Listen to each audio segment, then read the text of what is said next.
போலீசாரினால் தீவிரமாக தேடப்பட்டு வருகின்றார் அம்பிட்டிய சுமணரத்ன தேரர். ஆனால் இப்போ ஆள் ஓடி ஒளிச்சிருப்பதாக தகவல்கள் வெளியாகி இருக்கின்றன. எனவே அது குறித்து விரிவாக விளக்கமாக இந்த காணொலியில் பார்க்க இருக்கின்றோம். யாழ்ப்பாணத்தில் 5 இளைஞர்கள் போதைப் பொருட்களுடன் கைது செய்யப்பட்டிருக்கின்றார்கள். அது குறித்தும் பார்க்கலாம். கொஞ்ச நாளாக பார்த்தீங்கன்னு சொன்னால் பாதாள உலக குழு ஆக்களை பற்றின செய்திகள் ஒன்றும் பெருசாக வரையில். இன்றைக்கு ஒரு செய்தி ஒன்று வந்திருக்குது, முக்கியமான செய்தி ஒன்று. எனவே அது குறித்தும் பார்க்கலாம். ஒருத்தர் என்ன செய்யக்காரன்னு சொன்னால் வெத்தில போட்டு துப்பி இருக்கிறார். அந்த துப்பினதன் காரணமாக அவர் கொலை செய்யப்பட்டிருக்கார்.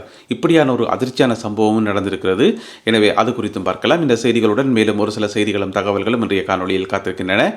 அத்துடன் கருத்தோவிய பகுதியில் சுமணரத்ன தேரர் இருக்கிறது தானே, அவர் சம்பந்தப்பட்ட ஒரு கருத்தோவியம் இருக்கிறது. எனவே எல்லாவற்றையும் தொகுத்து இந்த காணொலியில் பார்க்கலாம். தமிழடியான் சொந்தங்கள் அனைவருக்கும் வணக்கம். வாருங்கள் காணொலிக்குள் போகலாம்.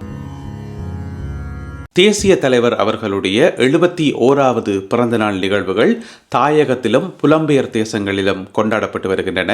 தாயகத்தில் பார்த்தீங்கன்னு சொன்னால் குறிப்பாக தலைவர் அவர்களுடைய வீடு வல்வெட்டித்துறையிலே அங்கு வைத்து இன்று சிறந்த முறையில் அந்த கொண்டாட்டம் இடம்பெற்றது. பிறந்தநாள் கொண்டாட்டம் MK சிவாஜிலிங்கம் அவர்களுடைய தலைமையில் இடம்பெற்றது. கேக் வெட்டி பட்டாசுகள் கொளுத்தப்பட்டு இனிப்புகள் எல்லாம் வழங்கி மிகுந்த ஒரு உற்சாகத்துடன் இன்று தலைவர் அவர்களுடைய 71வது பிறந்தநாள் நிகழ்வுகள் கொண்டாடப்பட்டன அவருடைய இல்லத்திலே. அதே போல தாயகத்தினுடைய பல்வேறு பகுதிகளிலும் இந்த பிறந்தநாள் நிகழ்வுகள் கொண்டாடப்பட்டன.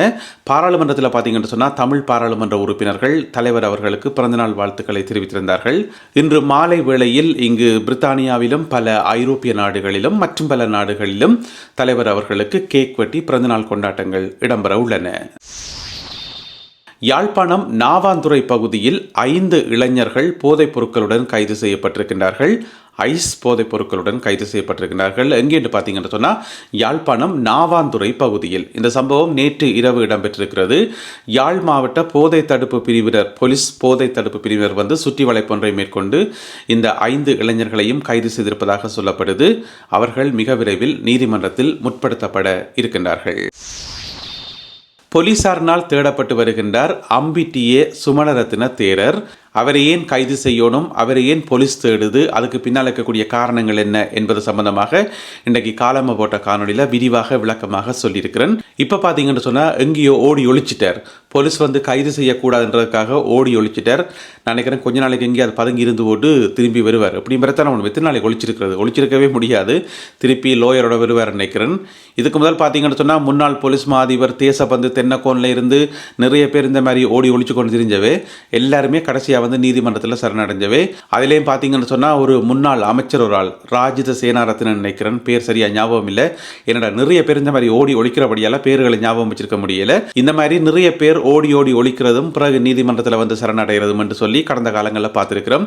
இப்போ பார்த்தீங்கன்னு சொன்னால் அம்பிட்டிய சுமணரத்ன தேரர் எங்கேயோ ஓடி ஒழிச்சிருக்கிறார். தேடுதல் வேட்டை தொடர்ந்து இடம்பெற்று வருகிறது. தெஹிபாலே என்று சொல்லப்படுற ஒரு போதைப்பொருள் கடத்தல்காரர், பாதாள உலக குழு தலைவர், இந்த மாதிரி சட்டவிரோதமான செயல்கள் செய்கிற ஒரு ஆள் இப்போ வெளிநாடு ஒன்றில் பதுங்கி இருக்காராம். அவர் என்னவோ வெளிநாட்டில் பதுங்கி இருந்தாலும் அவருடைய பிஸ்னஸ் இலங்கையில் நடந்துதான் இருக்குது. போதைப்பொருள் வியாபாரத்திலிருந்து ஆக்களை சுடுறதுலேருந்து எல்லாமே நடந்துதான் இருக்குது. இன்றைக்கி பார்த்தீங்கன்னு சொன்னால் போலீஸ் என்ன செய்யிருக்கு, அவருக்கு சொந்தமான சொத்துக்கள் நிறைய சொத்துக்களை முடக்கி இருக்குது. 250 மில்லியன் ரூபாய் பெறுமதியான சொத்துக்கள் முடக்கப்பட்டிருக்கிறது. உங்களுக்கு தெரியும், இலங்கையில் இந்த பாதாள உலக குழு ஆக்கள் என்று சொன்னாலே கண்ணை முடிக்கணும்னு சொல்லலாம். எல்லாருமே பெரிய பெரிய பணக்காரர்கள். எல்லார்ட்டையும் மில்லியன் கணக்கில் கோடிக்கணக்கில் சொத்துக்களும் காசுகளும் இருக்குது. ஏன்னு சொன்னால் அவ்வளவு காசு உழைச்சி வச்சிருக்கணும். அந்த அடிப்படையில் இந்த தெஹிபாலே என்று சொல்லப்படுறவருக்கு சொந்தமாக 250 மில்லியன் ரூபாய் பெறுமதியான சொத்துக்கள் முடக்கப்பட்டிருக்குது. அவற்றை வீடும் அந்த வீட்டோட சேர்ந்த காணியும் 50 மில்லியன் ரூபாவாம். அது போலீஸ் கைப்பற்றி இருக்கிறது. இப்போ நீங்கள் படத்தில் பார்க்குற இதுதான் அவருடைய வீடு. அதுக்கு பிறகு பார்த்தீங்கன்னு சொன்னால் அவருக்கு சொந்தமான 5 மீன்பிடி படகுகள், 5 படகுகள். அந்த 5 படகுகளுக்கும் ஒரு பேர் தான், அதாவது மெலினா. அந்த படகுன பேர் மெலினா. அப்போ மெலினா 1, மெலினா 2, மெலினா 3 என்று சொல்லி 5 படகுக்கு நம்பர் அடித்து விட்டுருக்கார். அந்த 5 படகுகளும் இப்போ நீங்கள் பார்க்குற இந்த படகுகள்லாம் அந்த 5 படகுகளும் கைப்பற்றப்பட்டிருக்கின்றன. அவற்றினுடைய பெறுமதி 200 மில்லியன் ரூபாய் என்று சொல்லப்படுகிறது. மீன்பிடி படகுகளை வச்சு உண்மையிலேயே மீன்பிடியில் தான் ஈடுபட்டாரா அல்லது அதில் போதைப் பொருட்களை கடத்தினாரா என்று சொல்லி அவருக்கு தான் தெரியும். இப்படியாக 5 படகு அலகுகள், வீடு, காணி என்று சொல்லி மொத்தமாக 250 மில்லியன் ரூபாய் பெறுமதியான சொத்துக்கள் வந்து முடக்கப்பட்டிருக்குது. உங்களுக்கு தெரியும், அண்மையில் வந்து சட்டவிரோதமான சொத்துக்களை வந்து முடக்கிறதுக்கும் அது சம்பந்தமான விசாரணைகளை மேற்கொள்றதுக்கும் குற்றப்புலனாய்வு பிரிவில் வந்து ஒரு புதிய பிரிவு ஒன்று உருவாக்கப்பட்டது, PCID என்று சொல்லி. எனவே அவர்கள் வந்து இப்போ மும்முரமாக செயல்பட்டு கொண்டிருக்கிறார்கள், பல விசாரணைகளை நடத்தி கொண்டிருக்கிறார்கள். அந்த அடிப்படையில் வந்து இந்த சொத்துக்கள் வந்து முடக்கப்பட்டிருக்கிறது. இந்த தெஹிபாலே என்று சொல்லப்படுற நபருடைய உண்மையான பேர் வந்து மத்துகம ஷெஷான் சத்சர என்று சொல்லி சொல்லப்படுகிறது. மத்துகம ஷெஷான் சத்சர வெளிநாட்டில் எங்கேயோ பதுங்கி இருக்காராம். எனவே மிக விரைவில் அவர் கைது செய்யப்படுவார் என்று சொல்லி எதிர்பார்க்கப்படுகிறது. அம்பலாங்கொடை பகுதியில் வைத்து அண்மையில் நபர் ஒருவர் சுட்டுக் கொல்லப்பட்டிருந்தவர், அதாவது மோதர தேவாலய தலைவர் என அடையாளப்படுத்தப்படுகின்ற அடிப்படையில் வந்து ஒரு வர்த்தகர், அவர் வந்து சுட்டுக் கொல்லப்பட்டிருந்தவர். அவர் எந்த விதமான குற்றமும் செய்யலை, அவர் மேலே எந்த விதமான கேஸும் இல்லை. ஆனால் அவர் சுட்டுக் கொல்லப்பட்டதுக்கான காரணம் அவருடைய மச்சான் வந்து, அவருடைய மனைவியினுடைய தம்பியார் வந்து ஒரு பிரபலமான பாதாள உலக குழு தலைவர். அவருடைய பேர் வந்து கரந்தனிய சுத்தா. அப்போ அந்த கரந்தனிய சுத்தா வந்து இங்கே ஒழிச்சிருக்கார், வெளிநாட்டில் போலடக்கு. எனவே அவரை வந்து பழிவாங்க முடியாது தானே.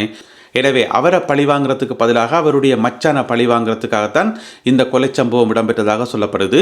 இப்போ வந்து அந்த கொலை சம்பவத்தில் ஈடுபட்ட பிரதானமான துப்பாக்கிதாரி இருக்கார் தானே, சுட்டவர், அவருடைய பேர் வந்து மகதுர இசுரு. அவர் தான் கைது செய்யப்பட்டிருக்கார். அவர் தான் பிரதானமான துப்பாக்கிதாரி.